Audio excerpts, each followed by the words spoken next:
Hello students, मैं doctor Indu Kumari, department of psychology, NLS college, Jaitpur, Daudpur from JP university Chhapra. आज मैं UG part 1 के students के लिए पेपर 1 में लर्निंग के अंतर्गत ही ट्रांसफ़र ऑफ ट्रेनिंग के बारे में ही चर्चा करूँगी। जैसा कि हमने अपने पिछले एपिसोड्स में यह जाना कि ट्रांसफ़र ऑफ ट्रेनिंग किसे कहते हैं तथा इसके अन्य फैक्टर्स के बारे में और प्रभावों के बारे में जाना। आज हम इसके विशिष्ट अंतरण के बारे में चर्चा करेंगे कि विशिष्ट अंतरण क्या है। तो आज का हमारा टॉपिक है स्पेसिफिक ट्रांसफ़र सिमिलैरिटी इफेक्ट, विशिष्ट अंतरण समानता प्रभाव। जैसा कि हम जानते हैं कि विशिष्ट अंतरण से तात्पर्य वैसे अंतरण से होता है जिसकी उत्पत्ति का स्रोत एक स्पष्ट एवं विशिष्ट कारक होता है। प्रयोगात्मक मनोवैज्ञानिकों ने इन विशिष्ट कारकों में समानता कारक के महत्व पर सबसे अधिक बल डाला है, क्योंकि ऐसे प्रयोगों में प्रायः युग्मित साहचर्य विधि का ही उपयोग अधिक किया गया है और यह एक ऐसी विधि है जिसमें उद्दीपक तथा अनुक्रिया की समानताओं में स्वतंत्र जोड़ तोड़ या परिवर्तन संभव होता है। विशिष्ट अंतरण के अध्ययन में 5 तरह के प्रयोगात्मक रूपावली युग्मित साहचर्य विधि पर आधारित है। और वो 5 रूपावलियां क्या हैं और कौन कौन हैं? तो पहला है AB और CD, दूसरा है AB और AB, तीसरा है AB और AD, चौथा है AB और CB तथा पांचवा है AB तथा ABR। अब हम इन 5 प्रयोगात्मक रूपावलियों का वर्णन करने जा रहे हैं। पहला है AB तथा CD। युग्मित साहचर्य की इस रूपावली में पहली सूची अर्थात AB तथा दूसरी सूची अर्थात CD से पूर्णतः भिन्न है। मैन CKT केट तथा एक LNP इसका उदाहरण है, जो कि एक दूसरे से बिल्कुल अलग है। CD के उद्दीपक एकांश तथा अनुक्रिया एकांश दोनों ही AB के उद्दीपक तथा अनुक्रिया एकांश से बिल्कुल ही भिन्न है।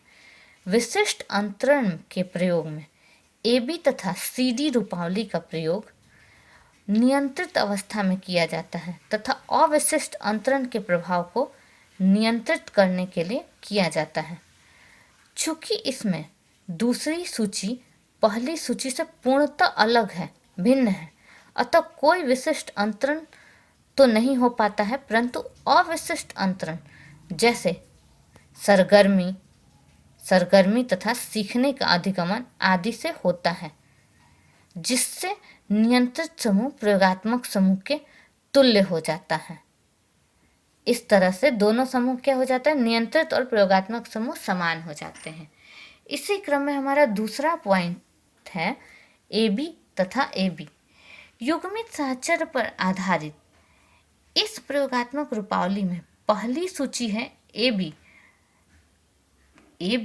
का उद्दीपक पद तथा दूसरी सूची का AB का उद्दीपक पद से बिल्कुल ही समान होता है तथा दूसरी सूची की अनुक्रिया पद भी पहली सूची के अनुक्रिया पद से अर्थ में या अन्य किसी भी ढंग में समान ही होता है, एक जैसे होते हैं। जैसे AB दोनों ही ग्रुप में सेम क्वेश्चंस और सेम रिस्पॉन्स भी आते हैं। AB तथा AB रूपावली में यदि पहली सूची तथा दूसरी सूची में अनुक्रिया पद में समानता होती है तो इसे क्या कहेंगे? इसे धनात्मक अंतरण कहा जाएगा। तीसरा है AB तथा AD।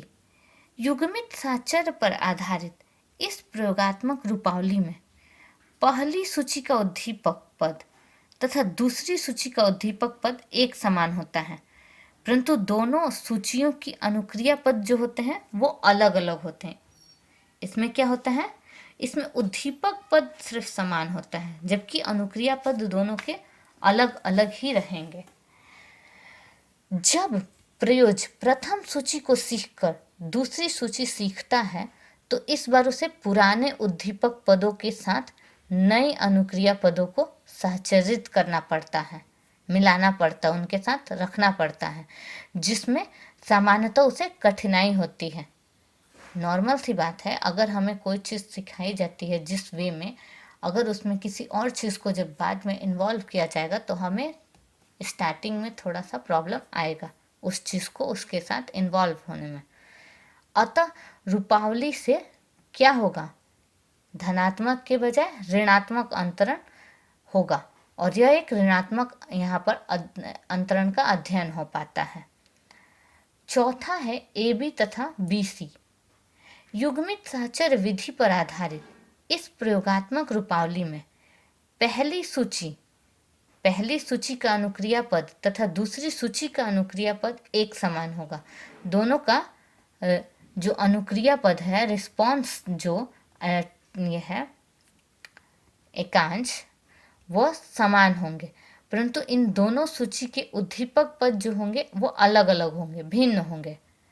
और जब प्रयोज प्रथम सूची को सीखकर दूसरी सूची को सीखता है तो उसे भिन्न उद्दीपक के प्रति वही अनुक्रिया पदों को सहचरित करना पड़ता है, जिससे वह पहली सूची में सहचरित कर चुका था। इस कार्य में उसे पहले की अनुभूति से कुछ मदद मिलती है तथा वह इस काम को अच्छे ढंग से कर पाता है। फलतः इस रूपावली द्वारा क्या होता है, धनात्मक अंतरण का अध्ययन होता है।